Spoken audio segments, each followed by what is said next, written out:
I'm Aria Schwartz alongside Rachel Galligan, and welcome to the Winsidr show where it's all about the W. We are less than a week from playoff basketball. I repeat, we are less than a week from playoff basketball.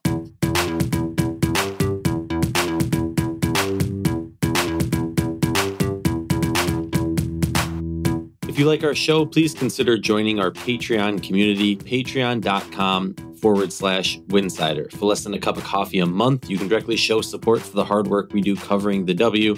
And don't forget to see our amazing staff's written content over at winsidr.com. That's winsidr.com.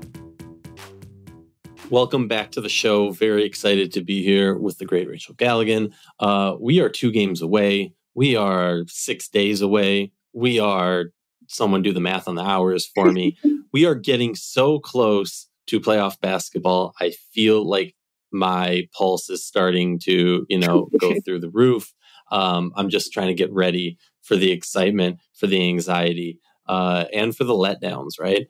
Because someone's always let down in playoff basketball.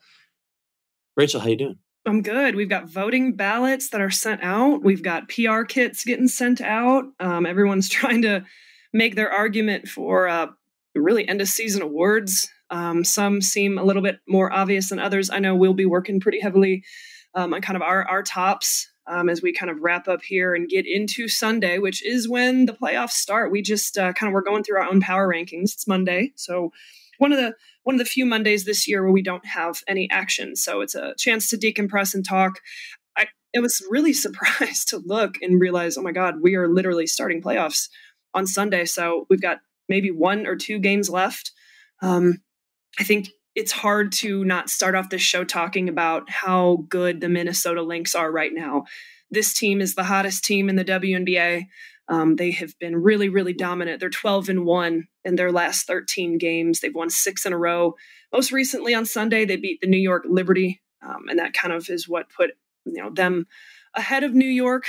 Kind of some movement now in the power rankings. Doesn't really change the standings. They're still 2 games back. But I mean, there is a scenario where they could potentially get the number 1 seed, but it's kind of a crazy scenario. And I don't think any of us are really anticipating it. So, you're looking at now the seeding and the positioning, right? That's kind of what we're all focused on, is how is this going to play out and how much do the games this week really impact anything? And, I think the big story, there's no surprise here, is, you've got a 3-team tie, Washington, Chicago, and Atlanta, really trying to vie for that 8th playoff spot. There's a big game tomorrow, Atlanta and Chicago, that'll play one another. I think most people are thinking is going to determine it. So one more spot, you've got Dallas and the Sparks eliminated. So who are going to be the other 2 that are going to be eliminated? And it'll be interesting, I think, this week to kind of try and determine, all right, all the scenarios. We could sit here for 4 hours going through all the different scenarios. It seems pretty solid that Indiana are the 6th seed, Phoenix 6-7, Las Vegas. I don't anticipate them probably moving anywhere. Everybody's kind of like 2 games from one another. So there'd have to be a lot of crazy scenarios to play out. So Las Vegas seems pretty steady at that 4 spot. Connecticut steady at that 3 spot. It'll be interesting to see what teams decide to kind of go all out this week, or do we start to see a little bit of a minute restriction and just some preparation here as we get into playoffs on Sunday? Yeah, I mean, I would think that the Connecticut-Minnesota game could go either way, but let's assume, let's say that Minnesota wins that. Then that makes Vegas, Connecticut a little bit more interesting, right? Which is... And the interesting thing for me about the seeding is what that means for New York and Minnesota for their second round games, right? Because I don't think it would be one of the biggest WNBA upsets of all time to see Phoenix or whoever gets the 8th seed to beat Minnesota or New York in the first round of the playoffs. Mm-hmm. So then to see, Connecticut, you would take on Indiana, or Vegas would take on Indiana. That would be interesting because, as we know, Indiana has not been able to beat Vegas yet. And I feel like Indiana, if we're being real, in terms of teams that they have the true ability of those top 4 teams to beat, I would think that Connecticut is the one, in my opinion, at least. It seems like they can match up to them. It becomes a offense versus defense thing. Right. Well, and it's kind of poetic, right? The way the Fever were thrown into the fire at the start of the season. Like that's not doesn't even it's not even the same team right now. They were able to It would be, Rachel, how hilarious would it be if like Caitlin Clark hits a game 3 winning dagger to win the game and the series over Dejanay Carrington? No, that would just be like a full circle moment from the beginning of the season. Yeah, it's looking like that will be the matchup, which is exciting. I mean, really, all of them are going to be exciting, right? I think, but that one in particular, I think that is going to. I mean, we've been shattering numbers and viewage numbers all year long. That will be huge, to say the least. But let's talk about the Fever a little bit. I mean, first 21 season since 2015. I was still living in Indiana at the time. I was getting ready to leave Indiana at the time. They've clinched a playoff spot for the first time since 2016. They have clinched that sixth seed, as we said. Crazy game on Sunday. Beat the Dallas Wings 110-109, I think was the score. And I was driving back from a wedding and kind of listening, but not able to watch. And just Debbie Antonelli was on the call. And I'm like, oh, she's like in heaven right now. Everybody who knows Debbie Antonelli and just how much she loves offense, she never talks about defense, was in absolute heaven with just the high level shot making ability of that game on both teams, really. I mean, so what a fun game. I'm going to have to go back and actually watch it, especially that third and fourth quarter. But Caitlin Clark sets an all-time rookie single scoring record. Granted, you have some comments you want to make about that, but unbelievable feat for Caitlin Clark, and obviously has really found her footing since the second half of the Olympic break. Pretty clear front runner of Rookie of the Year. I don't know that you could make an argument really at this point, if we're just being honest and realistic, just how dominant and honestly how surprising, I think, to a lot of people that didn't quite realize her game was going to translate this way at this high production. I mean, she had a game the other night, was dropping 35, leading the league in assists. So really has been fun to watch this rookie. And we talk about greatness. We're going to talk about A'ja Wilson. We're going to talk about a couple other people, on this show, but we do have to give her flowers and just what a season she's put together. Okay, everybody tell me about her turnovers. That's fine. I know she turns the ball over, but come on, man. Let's celebrate some greatness when we can. Oh no, the positive that she's doing. Look, and I think we can have that conversation about her. Well, first of all, major shout out to Caitlin Clark setting the scoring record for a rookie in a season. She needed 39 games to do it. Props to her. Very impressive. She needed the 14-second shot clock reset. What did Simone do it in? How many games did Simone do it in? 34. So I'm just saying. And no, I mean, it's just facts. It's just facts. It's just facts. I'm just listing facts. And I'm not saying like one's better than the other. It was a record that held for 18 years with the shot clock reset and with the fluctuation of the rookie of the season length. So I think that is a WNBA record that lasted almost the whole length of the league's existence. So that is a huge deal. Major props to Clark and major props to the person who set the record in the first place, Simone Augustus, the GOAT. And this is what I'll say when it comes to Rookie of the Year. Yeah, it's clear, but also I was texting you about this earlier, and this is maybe in the weeds for some, like teams are putting out their PR packages or whatever for players to win awards, as they should, because that's what they're supposed to do. The Chicago Sky are like not doing a whole push for Angel Reese for Rookie of the Year. And I understand that, maybe you could make the argument. Maybe it's the injury. Maybe it's injury. I don't know. Maybe it's the injury. It looks bad as an organization. The rollout of the injury news and being out for the season looked bad. And now this looks bad because you should be championing your player in the same way that the Minnesota Lynx, who have to know in their heart of hearts, there is no way on God's green earth that Napheesa Collier is winning Rookie of the Year this year. MVP this year. We all know A'ja Wilson's winning it, but they're still making that push because they're acknowledging the greatness of their player and what they did. And that's why I feel like Chicago should be championing what Angel Reese did, and they're not doing it enough. And I think shame on you for that. But yeah, Caitlin Clark has obviously done amazing, impeccable things. And But also, how amazing. This is just such a fun moment. Again, maybe it's just my Midwestern roots. And if it's funny, I'll cheer for the Sky when they're doing well. And then I'm excited about the Fever when they're doing well. Lived in both areas.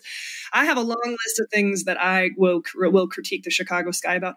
As anyone who's followed, I have had a long list of things I have critiqued the Indiana Fever about. Okay, so just excited for the Indiana Fever, and I am excited for Kelsey Mitchell, who has absolutely had a phenomenal season, being able to figure out this new role and have this two-headed monster of Clark and Kelsey Mitchell, playing together and playing off one another is so fun. I mean, this is like made for TV basketball, and her shot making ability this season, and just being able to see Kelsey Mitchell. She's been in the trenches with this franchise for how many, she's never played in a playoff game.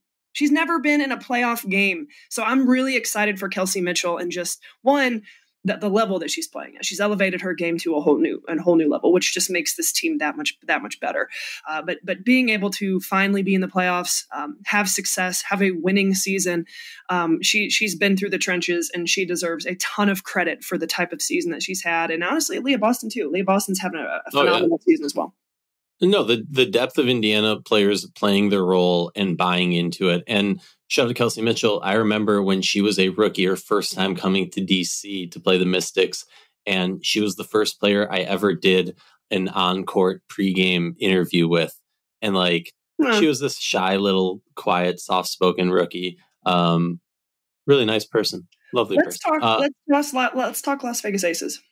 Let's talk Las Vegas Aces. Maybe arguably the second scariest team in the league right now. I mean, look, it's like maybe you're kind of scary, but I don't know if I'm quite fully scared of you. I'm scared of A'ja Wilson. I'll tell you that. I'm scared as all hell of A'ja Wilson right now. And I'm scared of the idea. It's not keeping me up at night. A'ja Wilson's keeping you up at night. I'm scared of the idea that other players on her team are going to finally pick up the slack and start playing anywhere closer to her level. Because it's what people need to understand is A'ja Wilson is playing, Mount Olympus style basketball, just that great. And then what you have is there are other players who are normally playing really well, or who play out of their mind, top 5 basketball player in the league well, are now playing, top 15 players. They're not playing horribly, but they need to be playing better.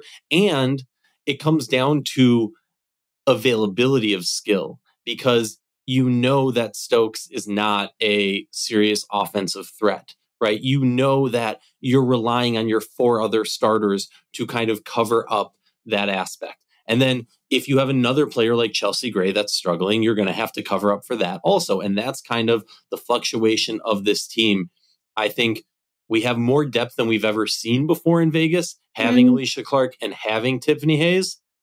But they don't have a Hamby like Candace Parker, like someone else to be really just divert at the attention from A'ja Wilson. That's the biggest hole I see with this team. And that's not a knock on Gustafson, and they just signed Egbo to a rest of a season contract, but it's not the same type of makeup that we've seen from the past. It just isn't. Yeah. And I think sometimes we take for granted, Kelsey Plum, Jackie Young, still having great years. Kelsey Plum's averaging just under 18 points a game. Jackie Young, okay, we were talking about Jackie Young at a rate of she's most improved. She's up there in first team conversation. She's still having a good season, okay, but maybe a few points per game. That average is down. Those shooting percentages are down for both of those individuals, Kelsey Plum and Young, just a little bit. And so it's almost like, when I look at the Aces, we know what A'ja's going to do. She's going to have some absolute heroic, memorable performances. Already has, but I'm talking about playoffs. If Kelsey Plum just turns it up just a little bit, if Jackie Young turned it up just a little bit, nothing crazy, just turn it up just a little bit. Tiffany Hayes contributes where she can. She's been great for this team. Chelsea Gray, she's the one that can take the biggest jump, in my opinion. She's the one that could kind of get hot. She hit a, was it a game winner? It wasn't a game winner, but it was a dagger. In a game recently, and I was like, "Ooh, is that it?" Right? Or we're all kind of waiting to see that point guard play at a closer to 100%. Whereas the start of the season it was 30, okay, maybe 35, now 40, okay. If Chelsea Gray can move the needle the most, but it's also we're talking so much about offense, right? We're talking about shooting percentages. This team has got to meet the standard of defense in which they've met in the past. They have yet to be able to do that this year. And Becky Hammond said it perfectly. I think it was Becky Hammond. The only thing we've been consistent with this year has been our inconsistency.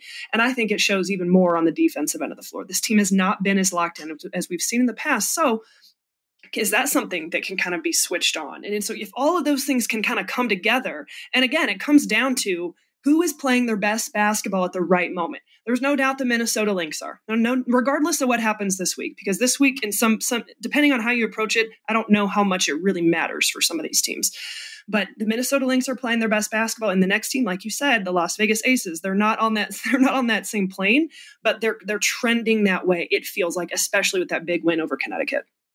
Yeah, no, totally. And if we don't talk about A'ja Wilson's first player in WNBA history to score 1,000 points in a season, we have to bring that up. I don't want anyone to get mad at me. A'ja Wilson has the most ridiculous season. She's the clear unanimous MVP. It's absurd that she scored 1,000 points.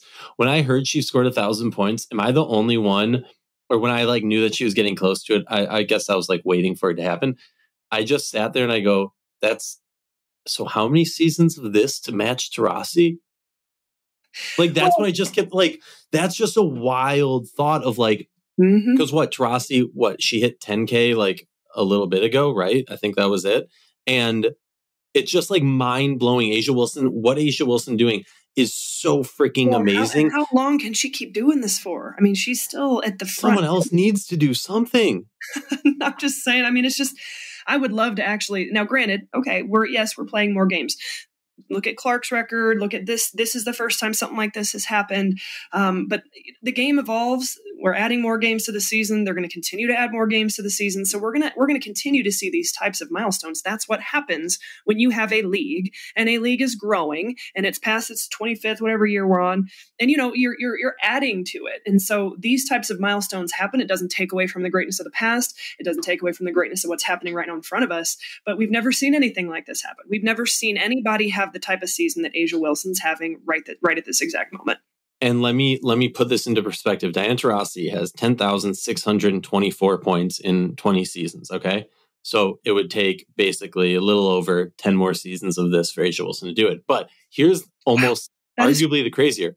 Only twice in her career has Diana Taurasi scored more than 800 points in a season. Twice. Once in 2006, she scored 860. Okay. Wow. And then once in 2008. So and how many games were those? 25. Wow. Oh, wait, no, sorry. No. Wait, what? 2006 was 34 games, and then 2008. So 34 games. She played all games. And then in 2008, she goes 820. So she goes in 2006, 860, an off year with only 613, and then 820. She hits 700 one other time in her career, but that's about it. Other than that, she's getting right around, upper 500s. And then, even if we did the whole, back when they played those games, A'ja Wilson's still blowing this out of the water. Oh, no question. Which is crazy. It's just crazy. Again, shout out to A'ja Wilson, the greatest basketball player in the world right now. And only thing I want to touch on, because I feel like we skimmed over it, is just how good the Minnesota Lynx have been this year. I think it would be absurd for us not to talk about them. They are doing ridiculous things. The depth, the quality of play, the basketball this team is playing is fun to watch, is exciting. 12-1, their last 13 games.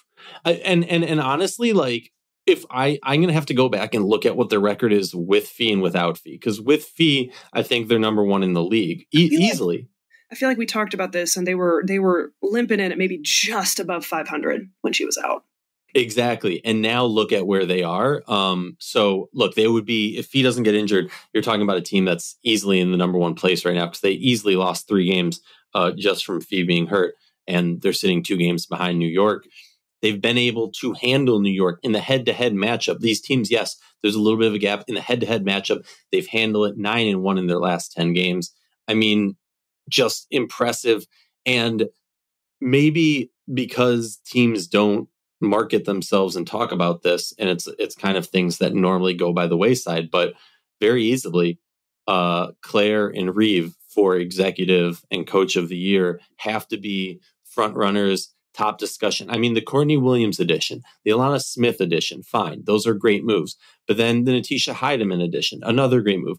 But then the Mahisha Hines-Allen mid-season, like, to me, every move that was a knock out of the park has come to fruition well. And the Minnesota Lynx should be getting their flowers, even though Fee ain't winning no MVP. Any final thoughts? No, I just think you're exactly right. I think the best thing about Minnesota is, yes, Fee has been unbelievable. And I believe at some point in her career, she will get an MVP nod. She is just continuing to get better every single year. She puts the work in. She is an unbelievable force. She's the anchor of this team. She's the heart and soul of this team. But, you've got the Kayla McBrides, Alana Smiths. I mean, everybody from top to bottom on this team, the way this roster was put together, the way that they have accepted their roles, filled those roles, and everybody is playing great basketball, right? Like everyone is just stepping up. It's like everybody's just in this together. They're bringing it every single night. They know that they can rely on each other. They know that they can trust each other. And that's a scary team. They are the scariest team in the WNBA without a shadow of a doubt. And I'm not even going to ask you because we know who the GOAT is right now. It's A'ja Wilson. Shout out to A'ja Wilson.